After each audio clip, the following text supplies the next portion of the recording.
viewers! Welcome back! So, today's video, meron muna tayong susunduin. As of now, yan, busy sila dito sa shop. Pero, yan, medyo sinisipon ako, guys. Pasensya na kayo sa boses ko. May susunduin tayo sa taas. Medyo mahirap kasing hanapin tong shop natin dito sa Uptown. Medyo tago kasi siya. So, tara at puntahan natin ang ating visitor for today, of course.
Ayan.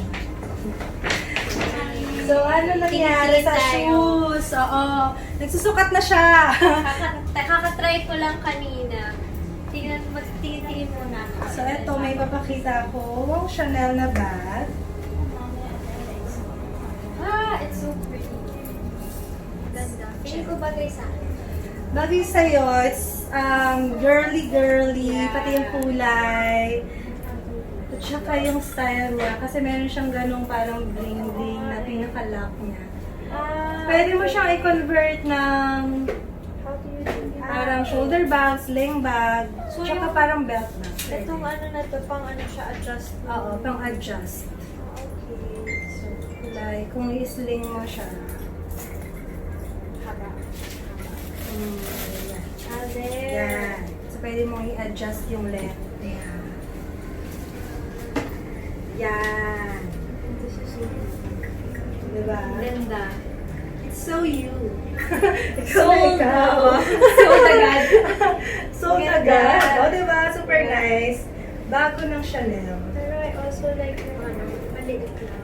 So pag gano'n, i-adjust na. This one, eto naman, more of wallet on chain. Tinitingnan ko nga yun. Yes.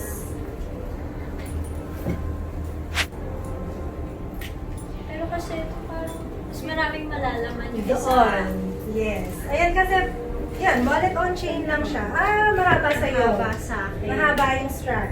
Pero hindi ba nila tinatali minsan? Yung iba. Parang may knot. Oo. So, ito, pag gusto mo shoulder, pwede mo siyang i-adjust. Yan. Maganda rin to kasi nga pwede siyang shoulder. This is so nice. Bakit hindi ko nakita to sa Hindi pa siya nakapost. Bagong dating. Kanina lang siya dumating. So, ikaw yung unang nakakita. Okay. So, ako, Ate Ana. Ayan. Nalilito kasi siya. Actually, first choice niya, this Shoes. Christian Dior shoes. Tagal ko na naghahanap niyan eh. Di ba? Ang hirap humanap. Even sa store, mahirap humanap. Tapos, ito pa yung velvet type. Yeah. So, hindi siya talaga common. Ang kaso, medyo malaki ng konti sa kanya. Paano kasi? Oo, so super slim kasi nung paa niya. So, problem, baka mamaya biglang mahubad. Yun lang. Diba? Niisip ko nga, pilitin ko ba? Cinderella, kabaligtaran. Sa akin naman, maluwag. Maluwag, oo. Oh, shoes o bag? Pero parang kung mahuhubad yun, magbabag na. Yung mom ko sa behind the scenes, Meron iling may critics eh. Umiiling siya Si sa Mami shoes. nandyan eh. So, slim niya. Super petite. Petite girl. Oo. Pagka natin ito nung ate ano yung height ko. Okay. Basta maliit Parang lang. magka-height lang naman tayo. Maliit lang din ako. Huwag mo sabihin na yung height mo. Okay. Ano tayo, mabubuking. Madaya sa photo. Okay, pero I think this one I like. Okay. So you decide later. Lagi sa suot mo nga. Mas maganda siyang lahat. Maganda, kasi marami siyang use eh. Oh, kasi pwede siyang belt bag, sling. Ayan, pwede rin ganyan. Yan, naka Yung ano. belt bag na medyo mataas, diba? Yan, bambag. Yan, bambag. Oo, cute. Hindi ba yung ginagawa ko pag sa ibang belt? Ay, Yan din. Kasi yung size niya ano eh. Tama lang. Tama lang. Not so big, not super liit. Pwede ba itong gamitin ng isa lang yung... Parang hindi. Nakatahi siya. Ayan. So guys, abangan nyo ang aming bag raid video with Elise at abangan yung bag na ile-let go niya din. O, diba? Abangan nyo guys in our YouTube channel, Bag Talks by Anna. Gundo!